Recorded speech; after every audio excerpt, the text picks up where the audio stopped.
अस्सलाम वालेकुम। United green marketing की तरफ से आपको खुशामदीद कहता हूँ। लाहौर स्मार्ट सिटी के ज़्यादातर क्लाइंट्स का आजकल जो क्वेश्चन होता है वो तीसरी बैलेटिंग की लोकेशन के बारे में होता है कि तीसरी बैलेट के जो प्लॉट्स हैं वो उनकी लोकेशन क्या होगी।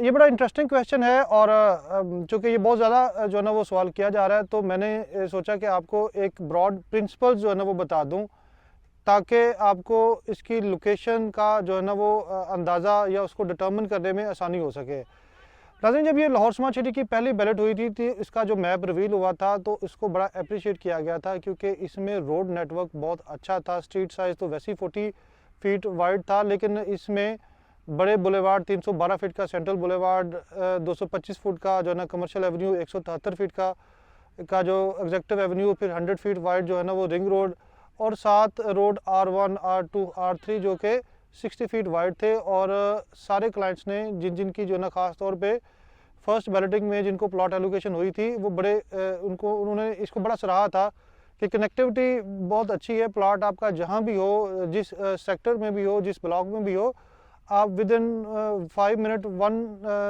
As to another edge of the Lahore smart city आप पहुँच जाते हैं। जब ये लाहौर स्मार्ट सिटी का दूसरा जो है ना वो बैलेट हुआ, तो जब ये मैप रिवील हुआ तो वो ज़्यादा पॉपुलर हुआ, क्योंकि उसमें ना सिर्फ रोड नेटवर्क जो है ना वो उसको जो है ना वसी किया गया, बल्कि पार्क्स का जो साइज़ है उसको भी जो है ना वो बड़ा जो है ना वो ज़्यादा कर दिया गया। यानी कि जो सेकंड बैलेट में जो है ना वो 60-60 कनाल के, 30-30 कनाल के, 40-40 कनाल के हर सेक्टर में बड़े पार्क्स दिए गए।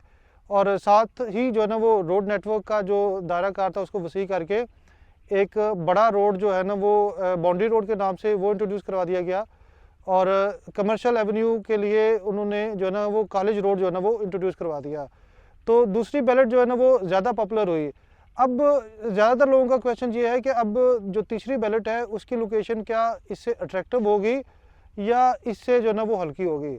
अब देखिए, लाहौर स्मार्ट सिटी के मास्टर प्लान में या इनके लाहौर स्मार्ट सिटी के मैनेजमेंट के विजन को अगर देखें तो अभी एक बड़ी अट्रैक्टिव ऑप्शन जो है ना वो हमें गोल्फ कोर्स और लगून की फार्म में आनी है। अब देखिए, पहली 2 बैलेट हो चुकी है, इसमें गोल्फ कोर्स और लगून नहीं आया। अब गोल्फ कोर्स भी इंट्रोड्यूस होगा, लगून भी इंट्रोड्यूस होगा, और 4 कनाल के 8 कनाल के फार्म हाउसेस भी इंट्रोड्यूस होंगे। ऑब्वियसली ये तीसरी बैलेट जहाँ भी होगी उसको बड़ा एडवांटेज होगा उस लोकेशन को कि वहाँ गोल्फ कोर्स भी है, वहाँ जो है ना लगून भी है, वहाँ फार्म हाउसेस की कम्युनिटी भी है, और वहाँ इंटरटेनमेंट सिटी भी है। तो तीसरी बैलेट मेरे ख्याल में वो सबसे ज़्यादा अट्रैक्टिव होगी, उसकी लोकेशन सबसे ज़्यादा अट्रैक्टिव होगी, और वो लोग जो है ना वो ज़्यादा फ़ायदा में रहेंगे, क्योंकि मैनेजमेंट ने ऑलरेडी कहा हुआ है कि उसकी क्राइटेरिया जो है ना वो सबसे ज़्यादा इन्वेस्टर फ्रेंडली है।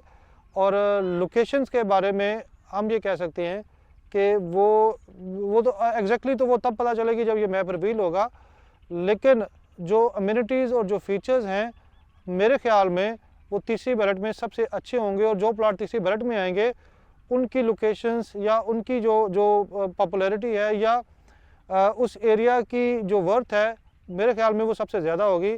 तो लिहाजा आप लोग तीसरी बैलेट में जाने से घबराएं नहीं। जो फाइलें अभी भी बैलेट नहीं हो सकी, चाहे वो किसी भी रेट की हैं या किसी भी प्लॉट साइज़ की है, आप उनको तीसरी बैलेट में लाजमी शामिल करवाइएगा। ये मार्च एंड में या अप्रैल के शुरू में उसकी एक्नॉलेजमेंट स्लिप इशू करने का प्रोसेस जो है ना शुरू हो जाएगा, तो आप उसमें शामिल होंगे, लाजमी होइएगा, ताकि आपको अच्छी जो लोकेशन है और उस लोकेशन के साथ जुड़ा हुआ जो अच्छा प्रॉफिट है वो आप गेन कर सकें। शुक्रिया।